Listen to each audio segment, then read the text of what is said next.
A paz do Senhor, meus irmãos. Espero que tenham tido uma excelente semana na graça do nosso Senhor e Salvador Jesus Cristo. Hoje nós vamos falar sobre adversidades geram oportunidades. Essa é a lição de número 2 do terceiro trimestre da Escola Bíblica Dominical da editora Betel, que nós estamos fazendo de maneira virtual em função das restrições que nós estamos tendo de fazer isso presencialmente na igreja. Espero que vocês gostem da aula e acompanhem aí e fiquem em espírito de oração. Um dos grandes problemas que nós temos quando a gente enfrenta adversidades, e todos nós enfrentamos adversidades, é as reações que nós temos. Como nós reagimos à adversidade. De novo, todos nós temos adversidades. E essas adversidades são geradas por vários fatores e cada pessoa enfrenta a sua adversidade.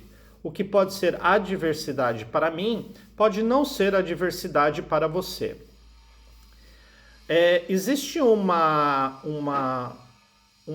podemos dizer que é uma oração que as pessoas que sofrem de alcoolismo elas fazem sempre que se reúnem nos Alcoólicos Anônimos, que você provavelmente já deve ter ouvido. Eu vou ler essa oração porque ela reflete exatamente como nós devemos encarar as coisas do dia a dia que nós enfrentamos. Ela diz assim: me dê serenidade para aceitar aquilo que não posso mudar. Ou seja, há determinadas coisas que você não muda, você tem que enfrentar. Se você comprar uma casa no deserto, lá do Saara, existe uma coisa que você nunca vai poder mudar. É a areia, o calor intenso durante o dia e o frio extremo durante a noite. Ou seja, você não vai conseguir mudar isso. Ou seja, você precisa ter o bom senso de entender que aquilo você não muda. Há determinadas coisas em nossas vidas que a gente não consegue mudar. E muitas vezes nós sofremos porque a gente fica tentando mudar determinadas coisas e não adianta. A gente tem que ter a serenidade, como essa leitura que eu fiz agora da primeira parte nos diz, de aceitar determinadas coisas. A segunda parte dessa oração que quem sofre de alcoolismo faz constantemente é: e me dê coragem para mudar o que me for possível. Assim como há determinadas coisas que você não consegue mudar, outras coisas você consegue mudar. Mas para fazer essa mudança você precisa de coragem. Coragem para iniciar uma ação e fazer a mudança.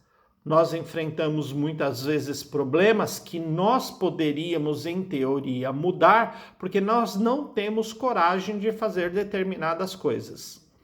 E a terceira e última parte é o equilíbrio das duas. E me dê sabedoria para discernir entre as duas.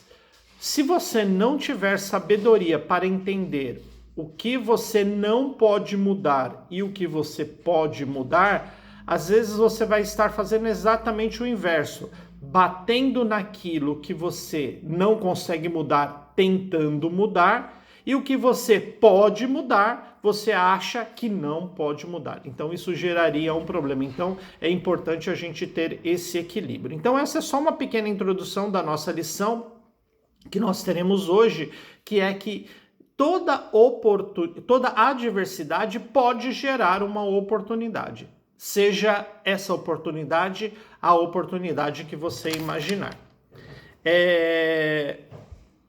O nosso texto base ele está no livro de Gênesis, no capítulo 37, 38, 39, e na sequência também ele fala sobre a vida de José.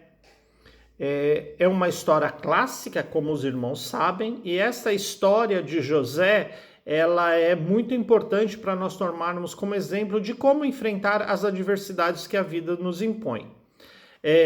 Antes de nós continuarmos, irmãos, é importante a gente saber que a Bíblia, ela não é um livro de autoajuda, ou seja, é um livro que nós lemos para que a gente possa melhorar a nossa vida no sentido de que, eu tenho um problema, então eu leio a Bíblia para me resolver meus problemas. Não, ele não é um livro de autoajuda. A Bíblia é a palavra do Senhor que fala conosco e ela traz a ajuda dos céus, não é autoajuda.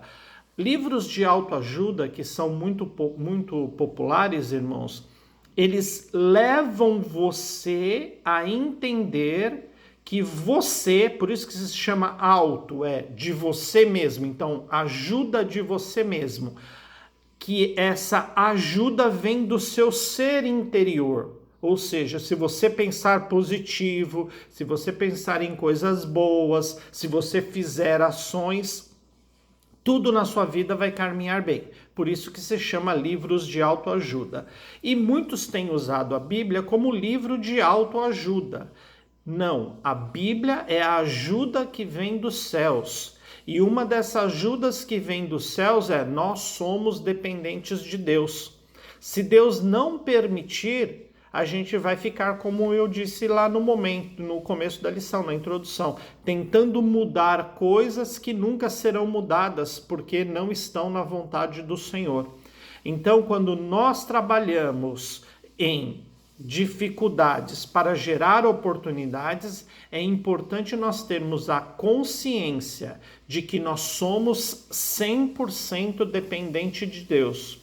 E que por todo o nosso esforço humano, a gente tentar fazer alguma coisa, mas isso não estiver no plano de Deus, nada vai acontecer. Por outro lado, irmãos, também isso vem dos aprendizados que nós temos na Bíblia, algumas coisas devem ser feitas por você, porque Deus te capacitou com várias características, e uma delas é a inteligência, para que você faça algumas coisas. Não porque Deus não é capaz de fazer. Deus poderia, num passe de mágica, resolver todos os seus problemas. Mas há determinadas coisas que Deus quer que você faça para obter o resultado. Mas faça isso na dependência dele. José é um caso clássico. Então nós vamos ler aqui apenas um versículo para a gente ter memorizado, lembrando que isso é o nosso tema da lição de hoje, a nossa base bíblica é a vida de José. Então o Senhor estava com José e foi homem próspero e estava na casa do seu senhor egípcio,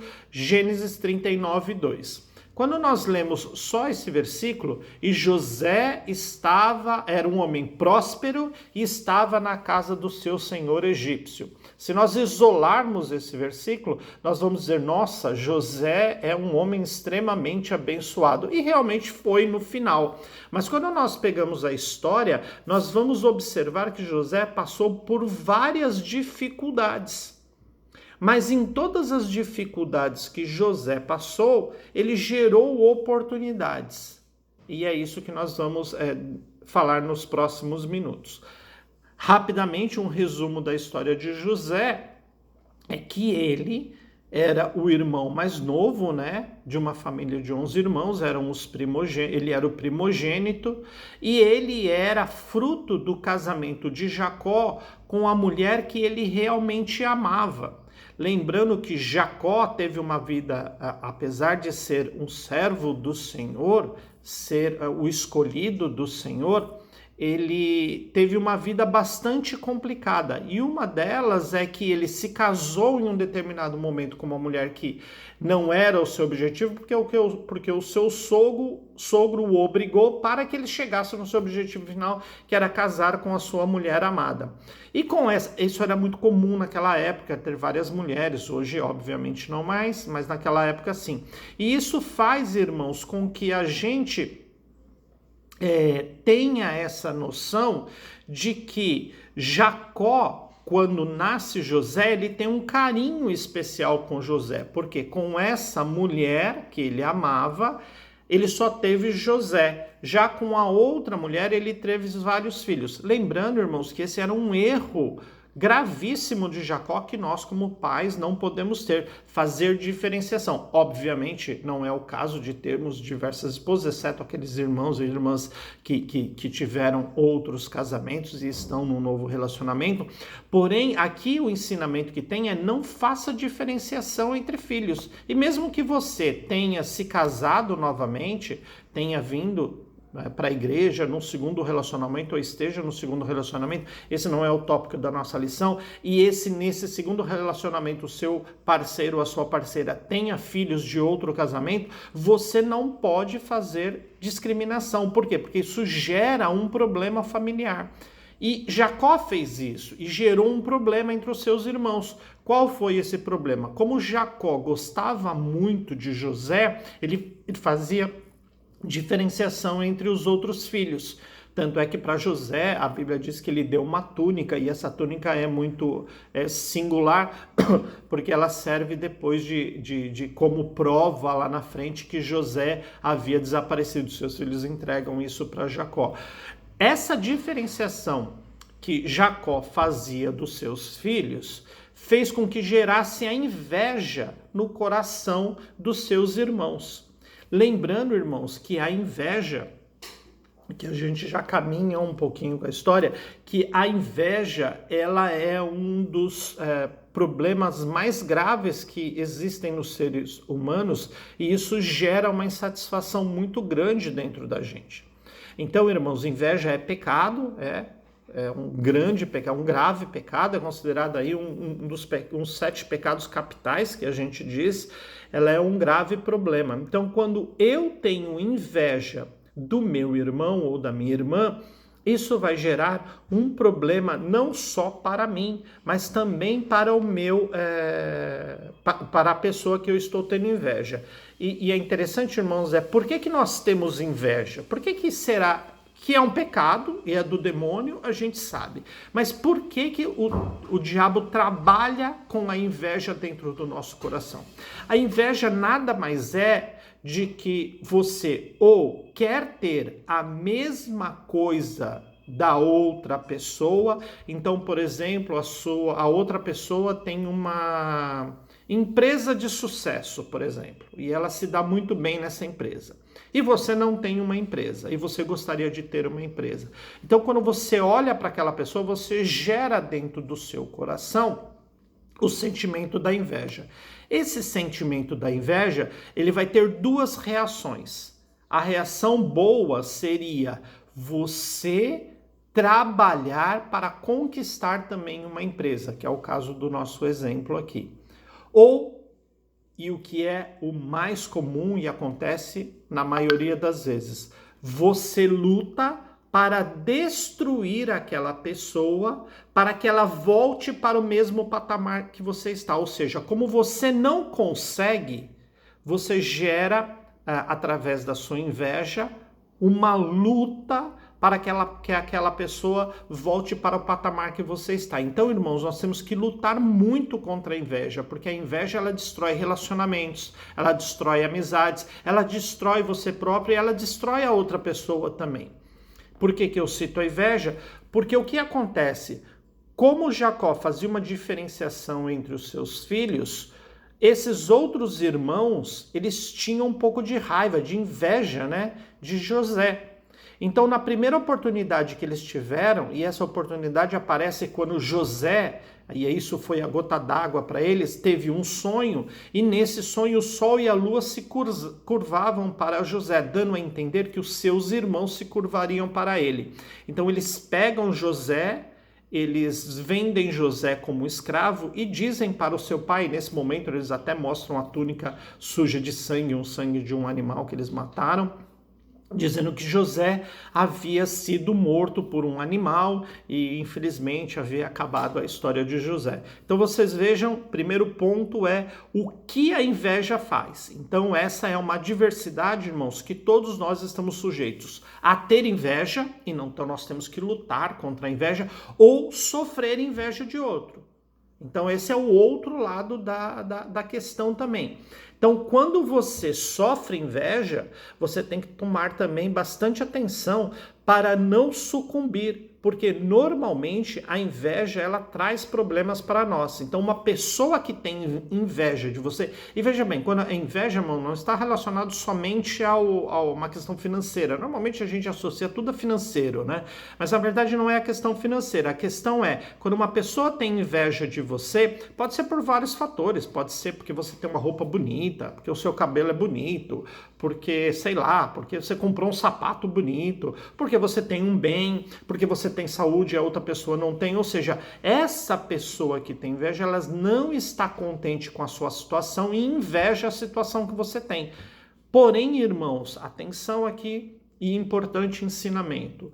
A vida do outro é a vida do outro, ela não necessariamente vai ser sua vida. Muitas vezes nós sofremos porque nós queremos ter a vida de outro e não é o que Deus preparou para mim. Se eu olho para uma pessoa, e você tem empresa, irmãos, porque é um sonho que eu sempre tive. Eu já, com alguns amigos, eu já comentei que era um sonho que eu, aliás, não tive, né? Eu tenho ainda, quem sabe, se Deus me permitir um dia eu abro, é de ter uma empresa. Mas Deus nunca me permitiu ter uma empresa. Eu já tentei, já fiz de tudo, mas não deu certo. Então, o que eu fiz? Eu aceitei, falei, olha, tá no plano de Deus. O sonho continua. Se aparecer a oportunidade, eu vou trabalhar para acontecer, mas eu não sofro mais por isso. Por quê? Porque eu percebi que não era a vontade de Deus. Então, o que acontece com a gente é que a gente precisa também aceitar. Lembra da oração que eu fiz lá no começo, da prece, né, da oração dos Alcoólicos Anônimos? É que ter serenidade para aceitar aquilo que eu não posso mudar. Ah, mas o meu amigo tem, sei lá, determinada coisa, ou tem, normalmente está associado a alguma coisa. Então você tem inveja, você vai sofrer por isso. Foi o que aconteceu com seus irmãos. Os seus irmãos tinham inveja da diferenciação que Jacó fazia, e isso fez com que eles tivessem inveja de José. E tomasse uma atitude, que aí é o grande problema. Porque você não ficou mais só para você. De novo, você tenta destruir o próximo. E o próximo, que no caso era José, foi vendido como escravo. Pronto, esse é um primeiro cenário. O segundo cenário é como você, agora nós entramos no texto propriamente, no tema propriamente dito da lição. Imagine que isso foi o quê? Num dia, José tem um sonho que os seus irmãos iriam se ajoelhar para ele, e no outro dia ele é vendido como escravo. Nesse ponto como que José reage? Ou como você reage em função da adversidade? Ser vendido como escravo é a adversidade. Então, como você reage quando aparece uma adversidade? Cada pessoa reage de uma maneira. Então, cada pessoa pode reagir de uma maneira, mas eu quero destacar duas reações que você tem.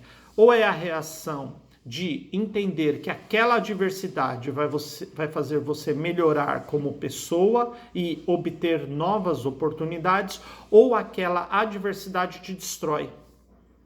Infelizmente, a grande maioria das pessoas, existem pesquisas que dizem que 80% das pessoas, em média, reagem de maneira negativa à adversidade. Isso significa que quando você tem um problema, você reage negativamente, aprofundando o problema. No caso de José, ele se enquadrou no outro grupo de pessoas, ele reagiu positivamente. A primeira reação positiva que José teve foi: eu não vou abandonar o Senhor. Observe, irmãos, que naquela época a família de Jacó foi instruída na palavra do Senhor e mesmo assim os seus filhos, alguns dos seus filhos não reagiram positivamente. No caso de José, ele reagiu positivamente pelos ensinamentos bíblicos. Por isso é muito importante, irmãos, quando a gente vê uma adversidade, como a Bíblia me orienta a reagir nessas situações. Sempre, irmãos, sempre. A Bíblia diz: não murmure, ore. Quando você tiver uma adversidade, ore pedindo orientação dos céus. Lembram-se, a Bíblia não é livro de autoajuda. Não é, eu vou resolver isso sozinho. Não, muito pelo contrário, é ajuda dos céus. Numa adversidade, Você pode e deve buscar a ajuda dos céus. Através do quê? Através da leitura da palavra e através da oração. Porque a Bíblia, ela tem resposta para todos os seus problemas e como você deve reagir.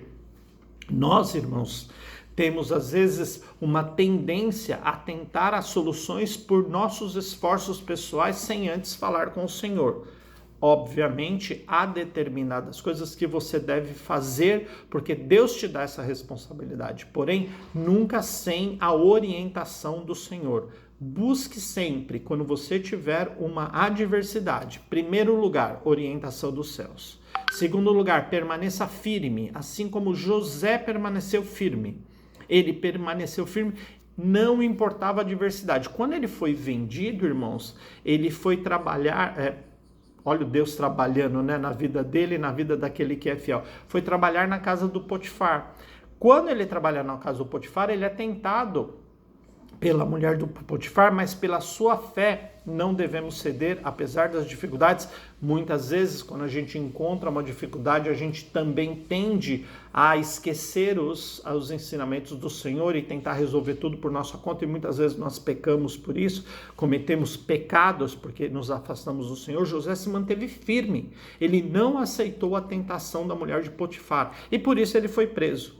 Mas ao ser preso, irmãos, foi lá que ele encontrou a redenção, ou seja, da adversidade, lá começando de ser vendido pelos seus irmãos como escravo, ser preso por se manter fiel. Ele se manteve fiel também na prisão. E lá o Senhor abençoou bastante ele, porque alguns presos tinham sonho e José interpretava. E passado muito tempo, ele ficou esquecido lá na prisão durante muito tempo. O copeiro-mor de Faraó lembrou: puxa, quando eu estive lá na prisão, eu ouvi falar de uma pessoa que interpretava sonhos, porque o Faraó estava precisando de uma pessoa para interpretar sonhos. Então vocês vejam, irmãos, como as coisas vão evoluindo na nossa vida. A adversidade não é o fim da sua vida. A adversidade, ela gera oportunidade, e aqueles que são fiéis ao Senhor terão oportunidades abençoadas. Então, uma adversidade na vida do cristão vai gerar oportunidades abençoadas se você souber entender o que o Senhor está querendo te ensinar. No caso de José, ele vai e interpreta o sonho de Faraó, que estava muito incomodado com aquilo, e isso faz com que José ganhe muito prestígio, e o prestígio que ele ganha, associado à sua fé em Deus, fez com que ele crescesse enormemente no reino do Faraó, chegando a ser governador. E ao final, como vocês sabem dessa história, há uma grande fome, mas José, com a inteligência, de novo, irmãos, outra dificuldade gera oportunidade. Ele sabia que depois de 7 anos haveria uma grande seca e faltaria alimentos. Dificuldade, adversidade. O que ele faz? Estoca alimentos. Ao estocar alimentos, ele consegue vender esse alimentos para outras nações que não tiveram a mesma prudência, não foram orientados, não tiveram a mesma prudência. Quando os seus irmãos, que não tiveram a prudência de guardar alimentos, começam a passar fome, eles vão falar: lá no Egito estão vendendo alimentos. Seu pai Jacó manda eles buscarem. Quando eles buscam, isso faz com que ele seja abençoado e abençoe os seus irmãos. Então, os irmãos, a mensagem nesta manhã é: mesmo em meio a dificuldades, aproveite todas as oportunidades que você tiver. Porque muitas vezes o Senhor está colocando uma adversidade para que você seja mais fiel, para que você se apegue mais à palavra do Senhor, para que você ore mais. E entenda que uma adversidade não é o fim do mundo, não importa qual seja, sempre nós vamos ter uma nova oportunidade. Amém? Essa é a mensagem desse domingo. Eu quero deixar aqui a paz do Senhor, que você tenha um restante de dia bastante abençoado, e que você possa entender que, de novo, a adversidade não é o fim da vida. A adversidade é uma oportunidade, e especialmente para aqueles que estão firmados no Evangelho, aqueles que estão firmados na palavra do Senhor, elas gerarão oportunidades abençoadas na sua vida. Amém? Tenha uma excelente semana em nome do nosso Senhor e Salvador Jesus Cristo. Amém.